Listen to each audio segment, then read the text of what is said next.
बताने जा रहे हैं अति पावन मोहिनी एकादशी की व्रत कथा। तो मोहिनी एकादशी का व्रत दिनांक 3 मई 2020 को है। इस दिन यह व्रत श्रद्धा पूर्वक करने से और इस व्रत कथा को श्रद्धा के साथ इस दिन एक बार श्रवण करने से भगवान श्री हरि की विशेष कृपा मिलती है, सभी पापों से मुक्ति मिलती है, दुख रोग भय आदि का नाश हो जाता है, जो कामना होती है वह भी शीघ्र पूरी हो जाती है।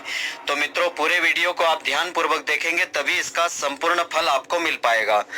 तो भगवान श्री कृष्ण जी युधिष्ठिर से कहते हैं कि वैशाख मास में शुक्ल पक्ष की एकादशी का नाम मोहिनी एकादशी है।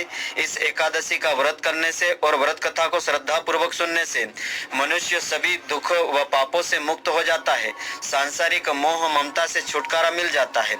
तो अब मैं तुमको इससे संबंधित एक कथा सुनाता हूँ, तुम ध्यान पूर्वक श्रद्धा के साथ उसे सुनो। कि सरस्वती नदी के सुंदर तट पर भद्रावती नामक एक सुंदर नगरी थी।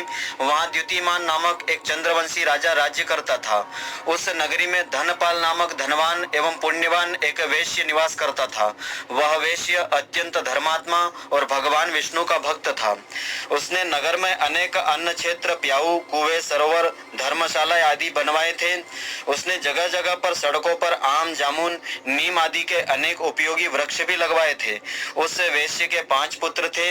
उनमें धृष्ट बुद्धि नाम का 5वां पुत्र अत्यंत पापी एवं दुष्ट प्रकृति वाला था। वह न तो ब्राह्मणों का आदर करता था, न कभी अपने पितरों का सम्मान करता था। वह वेश्यागामी जुआरी भी हो गया था। वह मद्यपान तथा मांस आदि का सेवन करता था। अनेक कुकर्मों में वह अपने पिता के धन आदि को नष्ट किया करता था। अनीतियों से तंग आकर के उसके पिता व उसके भाइयों ने उसे घर से निकाल दिया था। तो परिवार के अन्य संबंधी भी उसकी निंदा किया करते थे। घर से निकलने के कुछ समय बाद तक तो वह अपने गहने कपड़े आदि बेच करके अपना जीवन निर्वहन करता रहा। जब उसके पास सारा धन नष्ट हो गया तो उसके सगी साथियों ने भी उसका साथ छोड़ दिया था। अब वह भूख प्यास से व्याकुल रहने लगा। अन्य कोई आर्थिक साधन नहीं रहने के कारण रात में वह चोरी भी करने लगा। एक बार वह राजा के सिपाहियों के द्वारा पकड़ा गया। सिपाहियों ने उसको वेश्य का पुत्र जान करके फिर छोड़ दिया। मगर जब दूसरी बार फिर पकड़ा गया तब उन्होंने उसे राजा के सामने उपस्थित कर दिया। राजा ने उसे कारागार में डाल करके बंद करवा दिया। उसके व्यवहार को जान करके राजा ने उसे नगर से बाहर निकाल दिया। वह वन में चला गया और पशु पक्षियों को मार करके वहां खाने लगा। कुछ समय के पश्चात वह बहेलिया ही बन गया था। कई बार बहुत दिनों तक शिकार उसे नहीं मिलता तो उसे भूखा ही रहना पड़ता था। एक दिन वह भूख प्यास से दुखी होकर के शिकार की खोज करने के लिए वन में भटकते हुए कौंडिन्य ऋषि के आश्रम पर वह जा पहुंचा। वैशाख का महीना था। कौंडिन्य ऋषि गंगा स्नान करके आ रहे थे। अचानक ऋषि ने अपने गीले वस्त्रों को झटकारा। उनके पीछे भीगे वस्त्रों के छींटों से जल की बूंदें धृष्ट बुद्धि पर पड़ गई। ऋषि की तपस्या और गंगा जल का स्पर्श पा करके धृष्ट बुद्धि को कुछ सद्बुद्धि आई। वह मुनि के सामने हाथ जोड़ करके कहने लगा कि हे मुनि, मैंने अपने जीवन में बहुत सारे पाप कर्म किए हैं। आप उन पापों से मुक्ति होने का कोई ऐसा साधारण उपाय बतला दीजिए जिसमें अधिक श्रम व धन खर्च नहीं करना पड़े, क्योंकि मेरे पास धन नहीं है।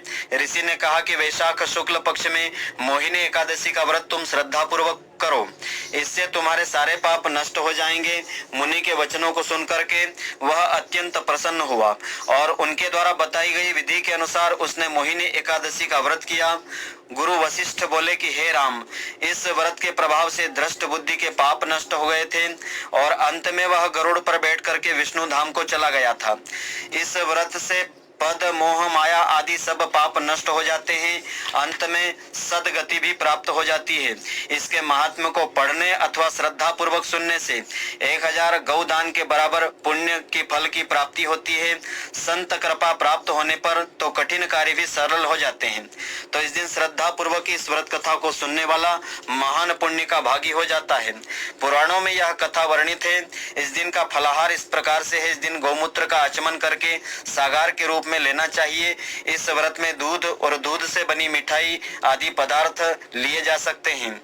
तो मित्रों, आशा करता हूं कि आपको हमारी यह ज्ञानवर्धक जानकारी पसंद आई होगी। यदि आपको पसंद आई हो तो आप हमारे वीडियो को लाइक व शेयर अवश्य करें।